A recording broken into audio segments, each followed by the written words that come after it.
We knew that news of our trouble would soon reach the enemy, so gun crews were at stations for all available weapons. The chaplain come up and cleared the deck out, except that the mess cooks were still up there and stayed there. I don't think I ever saw them anywhere else. But we started fighting fires and throwing ammunition overboard from a 5-inch mount was smoking, and we got that out of there. And then, of course, we fought fires for the rest of the day and until night, into the night sometime. And it was an experience, I'll tell you, that you will never forget if you were there. It's sort of automatic, you know. You do it because you knew that fire had to be put out, you know. So that's what we were doing. It wasn't we wasn't trying to be heroes or anything, you know. But we just trying to get the fire out, and was throwing ammunition, live ammunition over. And this goes on the rest of the day and into the night. And they finally got a line over to the Pittsburgh.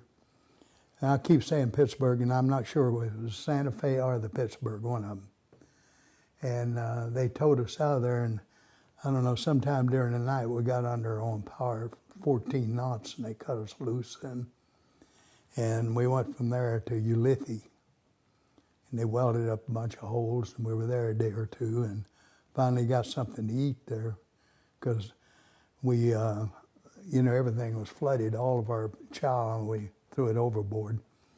And the only thing I remember having was grapefruit juice. There was a lot of that around. And then one of the cruisers sent us over some bread.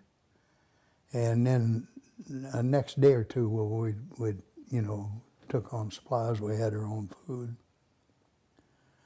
But we went from there to, from Ulithi back to Ford Island in Hawaii. And from there, through the Panama Canal, back to the Brooklyn Navy Yard. And from between Ford Island and Panama, President Roosevelt died. And they announced that and had a few minutes of silence for him, and we were still burying our own guys and hadn't had no silence for him. So maybe I'm all screwy, but that bothered me. But it happened, though. They were still finding, they did find dead bodies on that ship after we got back to New York. So you can imagine what, you know, it was like on it. Because it had been a couple of months or whatever.